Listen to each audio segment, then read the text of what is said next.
께서 어쨌든 용기 있게 소통에 나서신 거에 대해서는 저는 진짜 액면가 그대로 굉장히 좋게 평가합니다. 좀 음. 자주 하셨으면 좋겠어요. 이게 보수 진영의 지도자들이 가장 흔히 겪는 문제가 언론 미디어와의 접촉을 초기부터 활발하게 가져야 되는데 실수가 두려워 가지고 하지 않다가 익숙해지지 않아 가지고 결정적일 때 떠밀려듯이 나가듯이 나가 가지고 실수하는 경우가 있었거든요. 맞아요. 예전에 황교안 대표도 대표하셨을 때 결국에는 초기에 약간 실수했다 그래 가지고 참모들이 음. 백브리핑 같은 거 못 하게 하고 이랬더니 나중에 선거 때 가 가지고 인제 좀 사고가 많이 났거든요. 음. 뭐 한동훈 위원장도 비대위원장 하면서 언론 인터뷰 잘 하지 않고 맞아요. 저는 대통령께서 임기 2년 차고 다소 늦은 감은 있지만은 "이런 소통을 강화하시는 게 좋다." 예. 내용은 인제 현실 시궁창이니까 답변이 제대로 나올 수가 없죠. 음. 사실 현실에서 아무리 이렇게 표현을 잘해 보려고 해도 대통령께서 돌파하기 어려운 난제들이 있지 않습니까? 음. 그래서 저는 '쉽지 않았다.' 하다못해 조국 이준석과 만나겠느냐 이 정도는 최저난이도의 문제인데도 그리고 예상 질문 아닙니까? 근데 답을 제대로 못 하시죠. 개혁신당 이준석 대표와도 만날 의향이 있으신지 궁금합니다. 정치권과의 소통을 더 열겠다고 말씀을 드렸습니다. 어떤 정치인도 선을 긋거나 하지 않고 늘 열어놓겠습니다. 그럼 저도 오늘 공개적으로 얘기할게요. 저도 문을 열어 놓겠다. 저는 요청 안 합니다. 저와 대통령과의 관계는 정치적으로는 적어도 예. 누가 먼저 때리고 누가 맞았는지 관계가 명확하지 않습니까? 어. 때문에 때린 사람이 먼저 이야기할 게 있겠죠. 예. 개혁신당이 내세운 아젠다들 중에 어제 제가 인제 그 서강대학교 강연 가 예. 가지고 대통령이 지금 위기를 돌파하려고 한다면은 이렇게 말로 하는 것을 넘어 가지고 실제 분권의 의지, 야당과의 협치 의지를 보여주는 구체적인 조치들이 필요하다 이렇게 이제 말했거든요. 음. 오늘 제가 이따 최고위 가서 똑같이 얘기할 건데 저는 개혁신당 입장에서 당장 특별감찰관 임명하라. 야당 음. 추천으로. 저는 만약에 대통령께서 그렇게 하신다면은 적어도 측근 관리 아니면 김건희 여사와 관련된 여러 가지 문제에 대한 관리 의지가 있다 보시고 저는 그럼 김건희 여사에 대한 어떤 특검이나 이런 거 추진에 대해 가지고 조금은 야권이 다르게 생각해 볼 수도 있다 생각합니다. 도이치모터스는 이거는 뭐 지금 수사가 미진하기 때문에 해야 된다 이렇게 생각하고요. 어. 하지만 적어도 양평고속도로는 국정조사 정도가 맞다. 음. 특검은 아니다. 왜냐면 특검은 되게 수사를 인제 뒤에서 하는 건데 오히려 음음. 국정조사로 이런 행정면에 있었던 것들은 공개적으로 다루는 것이 좋다 이렇게 보고 저는 솔직히 그 명품백 문제 같은 경우에는 특검이나 이런 수사에 이르지 않았으면 좋겠다는 생각입니다. 이미 영상으로 다 봤잖아요. 예예. 그러니까 김건희 여사가 허심탄회하게 이런 예. 것들이 재발 방지되도록 하겠다. 국민들께 죄송하다 이야기하고 감찰관 제도를 통해 가지고 이런 부분 앞으로 보완할 수 있게 하겠다. 음. 정도로 하고 그러면 이거 뭐 김영란법이라든 것이 사실 규정은 있는 거니까 뭐 약식으로 뭐 이 형사적으로 다룬다든지 음. 요렇게 넘어갔으면 좋겠다는 생각이거든요. 그런 걸 위해서는 대통령이 아까 말했던 건 특별감찰관 제도를 받아들이고 두 번째로는 이건 약간 대통령의 결심이 필요한 부분인데 감사원장의 임명 권한을 야권이나 의회에 줬으면 좋겠습니다. 지금 저는 개헌을 하면 꼭 이거를 우리도 바꿔야 된다 생각하는 게 감사원이 사실 권한이 막강합니다. 음. 행정부가 막무가내로 나갈 때 이것을 견제할 수 있는 능력이 있거든요. 그래서 실제로 문재인 정부 시절에 최재형 감사원장 같은 분들도 제 역할을 했던 것이고 그리고 이건 수사나 이런 것에 비해 가지고 훨씬 상시적으로 할 수 있는 겁니다. 그렇기 때문에 저는 대통령께서 행정부의 여러 가지 잡음을 음. 야권에서 감사원을 통해 통제할 수 있게 한다고 하면은 음. 저는 그건 합리적인 권력의 분점이라 보거든요. 음. 그런 걸 좀 하셨으면 좋겠다. 저는 뭐 그거 긍정적으로 평가합니다. 긍정적으로. 제가 뭐 편의상 제가 방금 전에 김건희 여사의 직접 사과라 얘기했지만은 예. 대통령께서 그 정도 표현하셨으면은 적어도 김건희 여사와의 그런 상의가 있었을 것이다라는 점 봅니다. 때문에 저는 김건희 여사 굳이 육성으로 나와서 하지 않아도 사과 표현은 그 정도 됐다. 하지만 재발 방지 조처는 더 필요하다. 네. 제2부속실은 저는 사실 원래 대통령실의 비서실이라는 것이 편의상 우리가 직제를 얘기하는 것이지 제2부속실이라는 것이 따로 법적인 조직으로 존재하는 것이 아닙니다. 그렇기 때문에 저는 뭐 이번에 공직기강이나 음. 민정수석실에 준하는 조직을 부활하겠다는 취지의 이야기도 하는데 아까 말했던 건 특별감찰관이 제일 확실합니다. 가끔 언론인 출신의 정치인들이 정치 현장에 가면은 질문을 던지는 입장에 있다가 질문을 받는 입장이 되면은 예. 전문가임에도 불구하고 실수를 하기도 합니다. 지금 어제 답변을 제가 보면서 수사하시던 검사에서 수사 또는 질문 받는 역할로 인제 가니까 조금은 당황하신 것 같아요. 근데 저는 이렇게 말씀드리고 싶어요. 대통령은 원래 전직은 검사시지만은 또 지금은 국가의 정치를 통할하는 행정부의 수반이고 한편으로는 최상병 건에 있어 가지고는 군 통수권자입니다. 그럼 여기서 이 세 가지 내에서 적절히 조율해가지고 본인 입장을 말씀하셔야 되는 거거든요. 저는 그렇게 너무 세밀하게 답하시는 것보다는 군 통수권자로서 어쨌든 해병대에 있어서 지금 사기 저하를 유발할 만한 이런 사안들이 지속되는 것에 대해서 유감으로 생각하고 조속히 해결하겠다. 그리고 어떤 이유를 막론하고도 최수근 상병이 가족의 품으로 돌아가지 못한 것에 대해 가지고는 군 통수권자로서 책임을 통감한다. 그리고 해병대에 있어가지고 여러 직위에 있던 사람들이 각자 직위에 맞는 책임을 지도록 하겠다라는 원칙을 가져가겠다. 이런 게 정치적인 언어거든요. 지금 보면 뭐 취조당할 때 나는 요건 했고 요건 안 했어. 이렇게 이제 답하려고 하시는 거는 조금은 의아했다. 그건 뭐 언뜻 들으면 좀 맞는 얘기라 생각하는데 네. 대통령께서 이 사안에 대해서는 당사자이기 때문에 예. 조금은 국민들이 부적절한 답변이라고 생각할 수도 있습니다. 그래서 저는 이미 많은 국민들은 이 특검에 대해서 필요하다라고 보고 있는 입장이고 그 이유는 어쨌든 대통령의 개입 여부가 쟁점이기 때문에 수사 결과를 보고 이런 문제가 아니라 예전에 박근혜 대통령 특검할 때도요. 수사 결과 보고 특검하자는 얘기가 있었는데 국민들이 그거에 반대했던 이유는 대통령이 어쩌면 수사 대상일지도 모르는 상황에서 특검이 수사가 미진해서가 아니라 공정한 수사를 위해서 필요하다라는 입장을 가졌던 것이고 그래서 그 당시에 특검 수사팀장 윤석열이 네. 이제 들어선 거 아닙니까? 저는 그럼 대통령께서도 그 선례를 봤을 때 비슷한 느낌으로 받아들이셔야 되지 않을까 생각합니다. 어쨌든 어떤 행위를 하셨냐가 논점이 지금 되고 있고 네.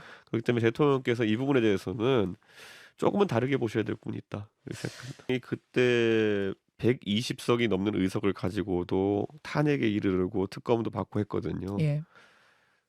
지금 110석 남짓하는 의석으로 대통령이 너무 저렇게 강하게 나가시면은 내부적인 반발이 생길 수밖에 없습니다.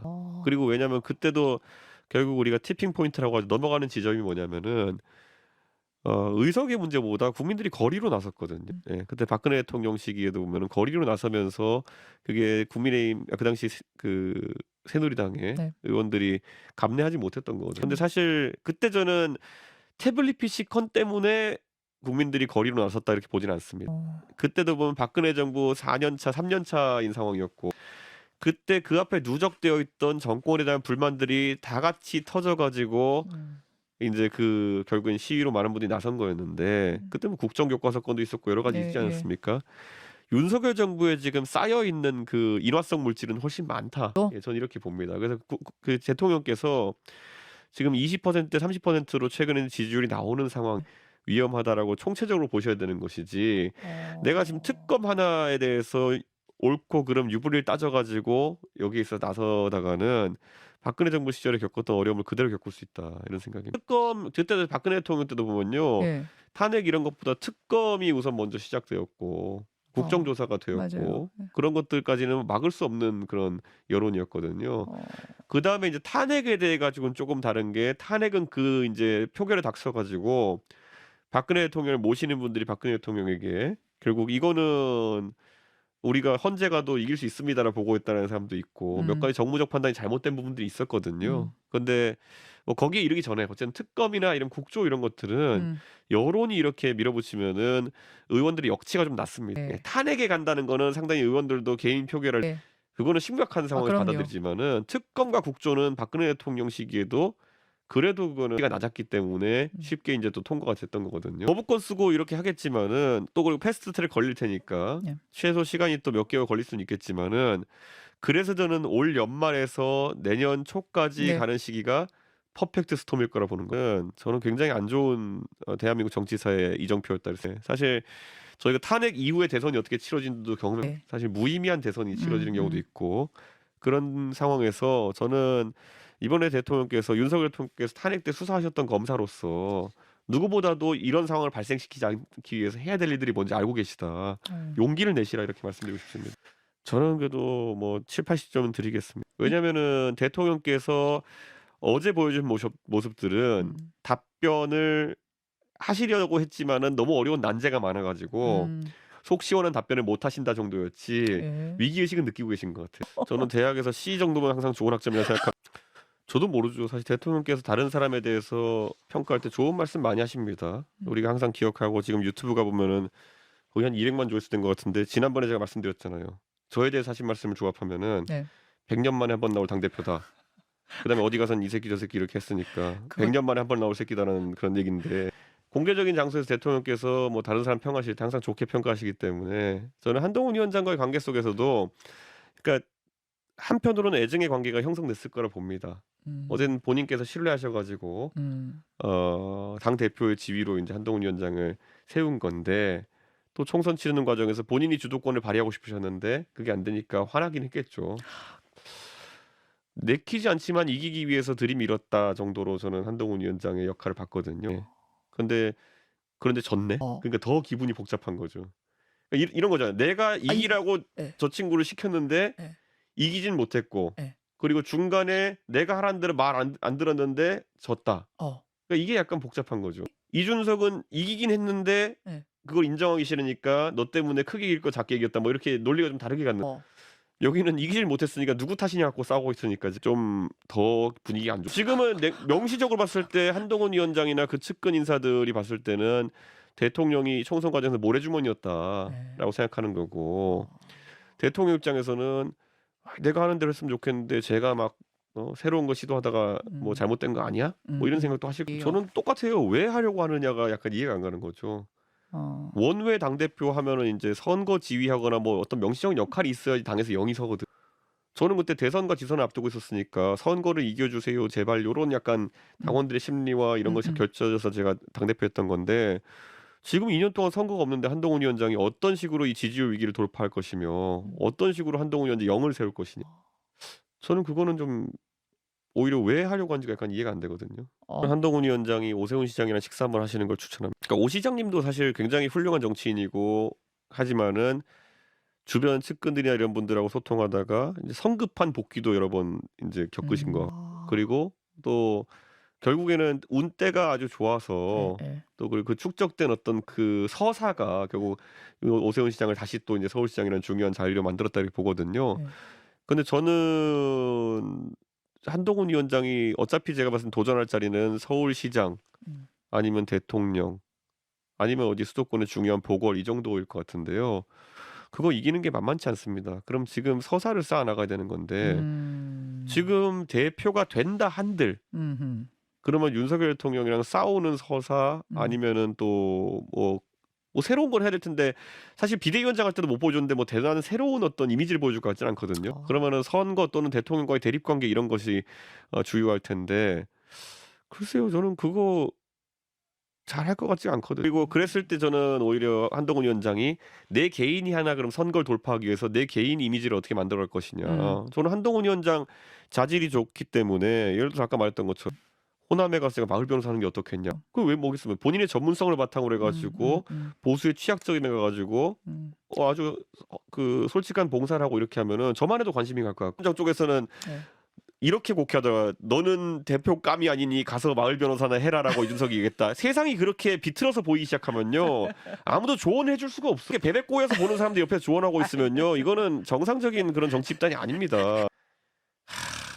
주변에 나오라고 하겠죠. 여기 물리면 큰일 납니다. 저는 함성득 교수가 저도 개인적으로 알고 교류하는 분이지만은 입니다. 그런데 전혀 그렇게 뭐 본인의 이름을 앞세우려고 하거나 이런 쪽에 욕심이 많은 분은 아닙니다. 원래 대통령 학을 연구하는 분이고 그래서 뭐 여러 대통령에게 좋은 조언들 많이 하신 분이고 저는 이번 인터뷰라고 하는 것은 오히려 양측에서 어느 정도 참 이례적인 영수회담이었기 때문에 물밑에서 있었던 좋은 협의를 좀 표현하려고 했던 것 같다. 저는 그래서 이건 제가 봤을 때는 어느 정도 기획된 인터뷰였다고 생각하고 이런 유출이라 보기보다는 거기까지 잘 모르겠습니다만 함성득 교수가 그렇게 두서없이 아니면은 막무가내로 움직이시는 분은 아닙니다.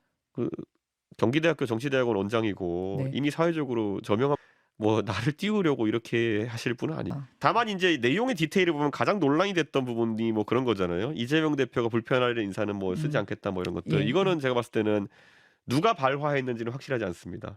예를 들어서 이명백 교수가 말씀하시고 함 원장이 거기에 대해서 뭐 사실상 맞다고 인정한 것인지 아니면 함 원장이 먼저 발화한 것인지 그런 기술적인 문제는 있을 수 있겠으나 저는 그 외의 내용들은 뭐 공개되어도 크게 문제 없는 내용들이었고 오히려 그런 여러 라인이 가동되는 거는 좋은 겁니다. 네. 우리가 외교를 할 때도 국가 간의 공식 채널과 함께 비공식 채널들이 같이 가동되는 세상의 주역이나 이런 것들은 나중에 외교 협상 뒤에도 우리가 알게 되는 경우가 있거든요. 스포츠 외교 같은 경우에도 보면은 기업 회장이나 이런 분들이 뒤에서 막부 역할을 하기도 하고요. 저는 그래서 이거는 좀 아까 그 내용 이재명 대표가 곤란하게 생각할 인사는 쓰지 않겠다. 요거는 문제 있는 내용이라고 생각합니다. 네. 이게 나간 건 좀 아쉬운데 나머지 이런 여러 라인이 가동되는 건 좋다 이렇게 봅니다. 함성동 원장이랑 뭐 간헐적으로 저도 소통하긴 하는데요. 대통령께서 어떤 이재명 대표와의 관계 개선을 모색하시려고 하는 것 같다라는 그런 뉘앙스의 이야기는 몇 번 저도 들은 바가 있습니다.